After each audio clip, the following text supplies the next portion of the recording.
कहने को किशोरी जी वो कृष्ण है, वो एक ही है, तनु दो है, प्राण एक है। श्री कृष्ण के हृदय का जब प्रेम जो है रूप धारण किया, वो राधा किशोरी हो गई। राधा राधा रटो, कृष्ण कृष्ण रटो, राम राम रटो, हरि हरि रटो, वही है, दूसरा है नहीं, पर रटो। ये जो आवाज अभी आपने सुनी, ये किसी आम इंसान की नहीं है। ये दहाड़ है उस संत की जिसे आज पूरी दुनिया वृंदावन का लाडला कहती है। एक ऐसा सन्यासी जिसने मौत की आंखों में आंखें डालकर उसे मात दी है। लोग इन्हें प्रेमानंद जी महाराज के नाम से जानते हैं। वो शख्स जिसके एक दर्शन के लिए विराट कोहली जैसे दिग्गज जमीन पर बैठ जाते हैं।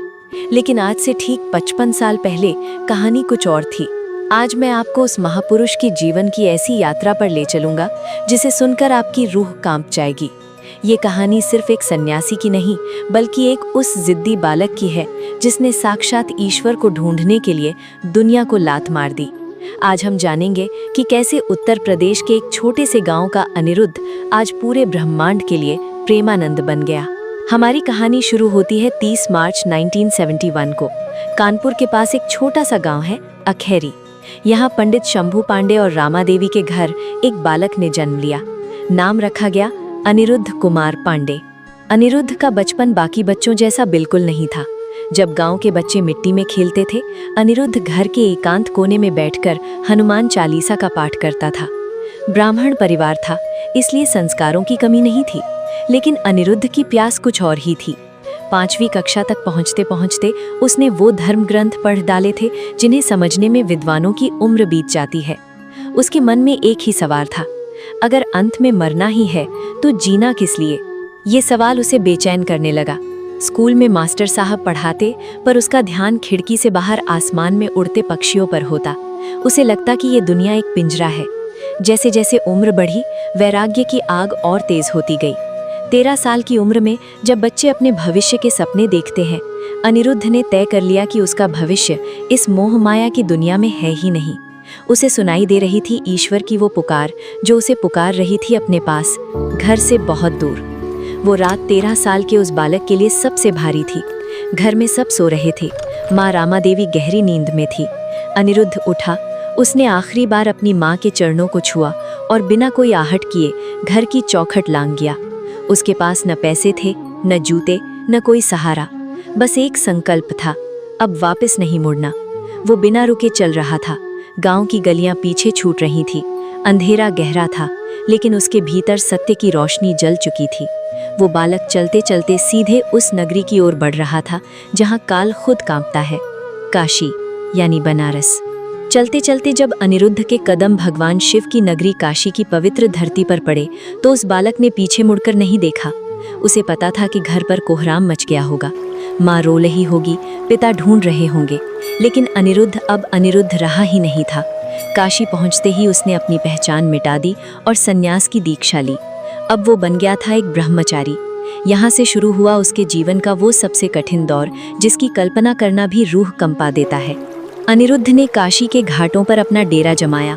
उसने सन्यास की सबसे कठिन पद्धति चुनी, आकाश वृत्ति। इसका मतलब जानते हो? वो साधु जो कल के भोजन का इंतजाम नहीं करता।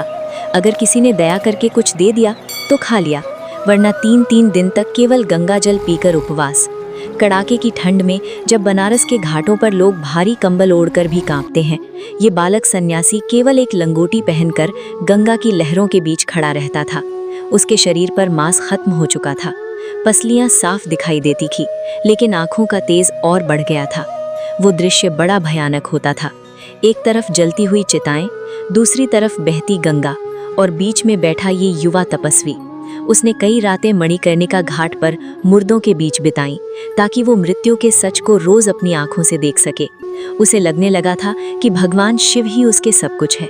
वो घंटों शिव मंदिर की सीढ़ियों पर बैठा रहता और बस एक ही रट लगाए रहता, मुझे दर्शन दो, मुझे अपना लो। लेकिन नियति ने उसके लिए कुछ और ही सोच रखा था।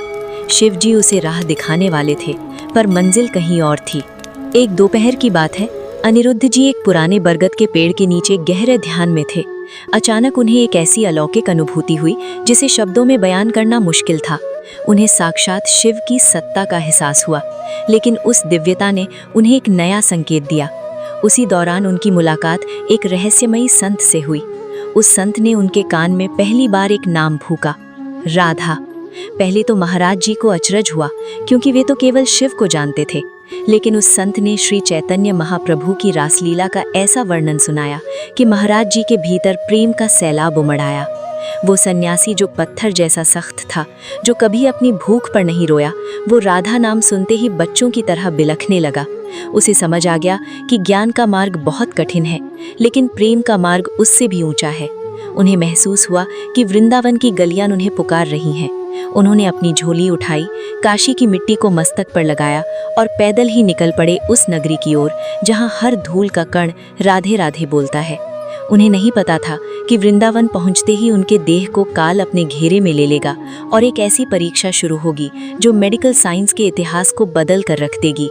जैसे ही महाराज जी ने वृंदावन की पावन रज में अपने कदम रखे, उन्हें लगा जैसे वे अपने असली घर लौट आए हैं। यहाँ उन्हें नया नाम मिला, प्रेमानंद। उन्होंने खुद को राधा वल्लभ संप्रदाय में समर्पित कर दिया। अब शिव जी ने जो आज्ञा दी, उस आज्ञा का पालन करते हुए उन्होंने किशोरी जी यानी राधा रानी की चरणों की सेवा ही उनकी साधना बन गई। वे वृंदावन की कुंज गलियों में झूमते, नाम जपते और घंटों ध्यान में डूबे रहते। लेकिन सन्यास का मार्ग फूलों की सेज नहीं होता। वृंदावन में अभी उन्हें कुछ ही समय हुआ था कि उनके शरीर ने अचानक विद्रोह कर दिया। एक सुबह जब वे उठे तो उन्हें अपने शरीर में भारीपन महसूस हुआ। देखते ही देखते उनका पेट और पैर सूजकर दुगने हो गए। सांस लेना एक जंग की तरह हो गया। जब उन्हें अस्पताल ले जाया गया तो डॉक्टरों ने जो देखा उस पर उन्हें यकीन नहीं हुआ। डॉक्टरों ने हाथ जोड़कर कहा, महाराज जी, आपकी दोनों किडनियां पूरी तरह नष्ट, 100% फेल हो चुकी हैं।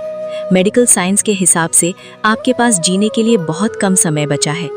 अस्पताल के उस कमरे में सन्नाटा छा गया, पर महाराज जी के चेहरे पर एक रहस्यमयी मुस्कान थी। डॉक्टरों ने चेतावनी दी कि अगर फौरन बेड रेस्ट नहीं लिया और इलाज शुरू नहीं किया तो कुछ ही दिनों में मौत निश्चित है। लेकिन महाराज जी ने जो जवाब दिया वो आज भी वृंदावन की दीवारों में गूंजता है। उन्होंने कहा, डॉक्टर साहब, ये शरीर मेरा है ही नहीं, ये तो राधा रानी की मालकियत है। अगर उन्हें ये टूटी हुई मशीन पसंद है तो वो चला लेंगी, मुझे क्या फिक्र। उन्होंने अपनी उन मृत किडनियों को बीमारी नहीं माना, बल्कि उन्हें राधा और कृष्ण का नाम दे दिया। उन्होंने डायलिसिस की मशीन को अपनी भक्ति का हिस्सा बना लिया। जहां सामान्य इंसान किडनी फेलियर के बाद बिस्तर पकड़ लेता है और मौत का इंतजार करता है, महाराज जी उसी हालत में वृंदावन की परिक्रमा शुरू कर दी। लोग उन्हें देखकर रो पड़ते थे। हड्डियों का ढांचा बन चुका ये संत, जिसके शरीर में जहर फैल रहा था, वो रात के 2 बजे उठकर लाठी टेकते हुए राधे राधे गा रहा था। ये एक चमत्कार था कि बिना काम करती किडनियों के वो इंसान रोज मीलों पैदल चलता था। लेकिन ये तो बस शुरुआत थी। उनकी ये भक्ति और उनका ये कष्ट जल्द ही एक ऐसी ज्वाला बनने वाला था जिसकी रोशनी वृंदावन से निकलकर पूरी दुनिया के दिग्गजों को अपनी ओर खींचने वाली थी। जब महाराज जी ने वृंदावन की गलियों में बिना किडनियों के परिक्रमा शुरू की तो ये बात केवल भक्तों तक सीमित नहीं रही। धीरे धीरे ये खबर आग की तरह फैलने लगी कि वृंदावन में एक ऐसा सन्यासी है जो साक्षात काल से आंखें मिलाकर बात करता है। महाराज जी कभी नहीं चाहते थे कि वे चर्चा में आए। वे तो एकांत में रहकर अपनी किशोरी जी की सेवा करना चाहते थे। लेकिन जब सत्य का सूरज उगता है तो उसकी रोशनी को हथेली से नहीं छिपाया जा सकता। उनकी दिव्य ऊर्जा और उनके खरी खरी वचनों की महक अब वृंदावन की सीमाओं को पार कर चुकी थी। ये वो समय था जब सोशल मीडिया के जरिए उनके छोटे छोटे प्रवचन दुनिया के कोने कोने में पहुंचने लगे। लोग हैरान थे कि एक संत जो खुद हर दूसरे दिन डायलिसिस की असहनीय पीड़ा से गुजरता है, वो दूसरों को मुस्कुराने और भगवान पर भरोसा करने की सलाह कैसे दे सकता है। उनकी आवाज में वो आकर्षण था कि बड़े बड़े नास्तिक भी रुककर उन्हें सुनने लगे। और फिर शुरू हुआ वो दौर जब भारत के सबसे बड़े नाम, जिनके पास पैसा, शोहरत और ताकत की कोई कमी नहीं थी, वो एक शांति की तलाश में महाराज जी के आश्रम की धूल छानने लगे। वो दृश्य आज भी दुनिया के करोड़ों लोगों की आंखों में बसा है। जब क्रिकेट की दुनिया के किंग कहे जाने वाले विराट कोहली अपनी पत्नी अनुष्का शर्मा के साथ महाराज जी के सामने जमीन पर बैठे नजर आए। वो विराट जो मैदान पर अपने आक्रामक अंदाज के लिए जाने जाते हैं, यहाँ एक छोटे बालक की तरह हाथ जोड़कर महाराज जी के वचनों को आत्मसात कर रहे थे। महाराज जी ने उन्हें कोई विशेष उपचार नहीं दिया, न ही कोई VIP ट्रीटमेंट। उन्होंने बस इतना कहा, नाम जप करो, सब मंगल होगा। विराट का वो समर्पण इस बात का गवाह था कि जहाँ दुनिया की तमाम दौलत हार जाती है, वहाँ एक सच्चे संत की आध्यात्मिक शक्ति जीत जाती है। विराट के बाद तो जैसे तांता लग गया। आरएसएस प्रमुख मोहन भागवत से लेकर देश के बड़े बड़े मुख्यमंत्री, उद्योगपति और यहाँ तक कि विदेशों से आए वैज्ञानिक भी महाराज जी के चरणों में बैठने लगे। लेकिन महाराज जी की महानता देखिए, उन्होंने कभी किसी राजा या रंक में भेद नहीं किया। उनके लिए जो विराट कोहली थे, वही वो गरीब रिक्शा वाला भी था जो कोने में बैठकर रो रहा होता था। वे सबको एक ही डांट पिलाते, अहंकार छोड़ो, ये शरीर मिट्टी है, आज नहीं तो कल जल जाएगा, बचाना है तो अपना परलोक बचाओ, नाम जप करो। लेकिन इस बढ़ती प्रसिद्धि और दुनिया भर के आकर्षण के बीच महाराज जी का अपना शरीर हर दिन एक नई जंग लड़ रहा था। डायलिसिस की उन मोटी सुइयों के निशान उनके हाथों में गहरे होते जा रहे थे। कई बार सत्संग के दौरान ही उनके शरीर में भयंकर दर्द उठता, लेकिन वे उसे मुस्कुराहट के पीछे छिपा लेते ताकि उनके सामने बैठे भक्त विचलित न हो। उनके जीवन का हर पल एक संदेश बन गया था कि कष्ट शरीर को होता है, आत्मा को नहीं। लेकिन अब सवाल ये था कि क्या ये शरीर इस भीषण तप को और सह पाएगा। लेकिन इन सब के बीच महाराज जी का मन आज भी उसी एकांत को ढूंढ रहा था जो उन्होंने काशी के घाटों कर पाया था। जैसे जैसे दुनिया भर की भीड़ उनके आश्रम की ओर बढ़ने लगी, महाराज जी ने अपनी साधना का समय और भी गुप्त कर दिया। आज भी जब पूरी दुनिया गहरी नींद में सोई होती है, रात के 2 बजे महाराज जी की असली दिनचर्या शुरू होती है।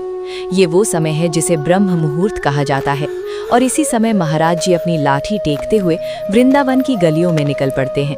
ये महाराज जी का वो रूप है जो कैमरा कभी पूरी तरह कैद नहीं कर सकता।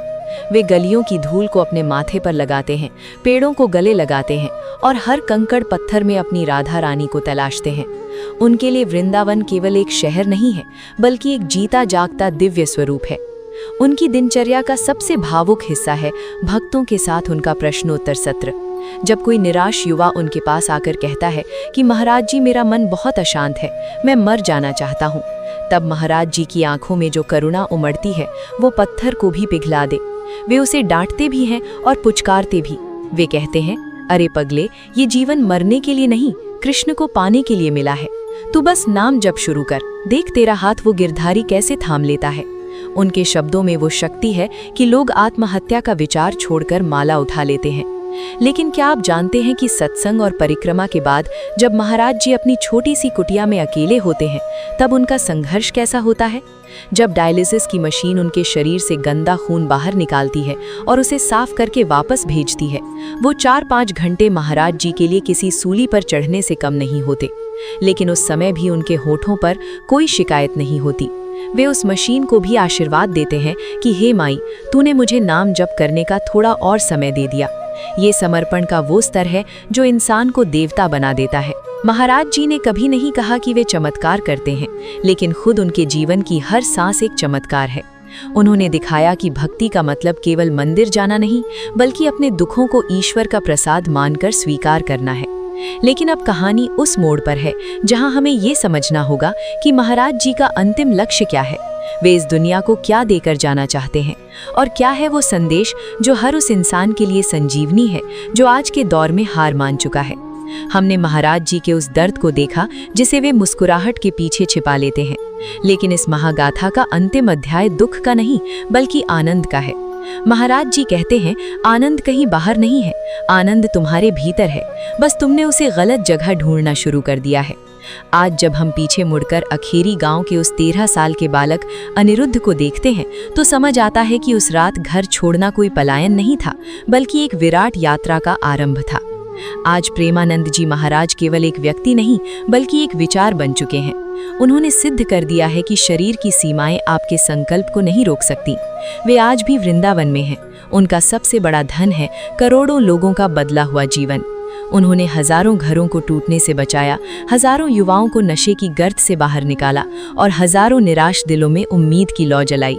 उनका जीवन सिखाता है कि सन्यासी वो नहीं जो दुनिया छोड़ दे, सन्यासी वो है जिसे दुनिया की कोई भी चीज अपनी ओर ना खींच सके। महाराज जी का संदेश बहुत साफ है, प्यारे, नाम जप कर।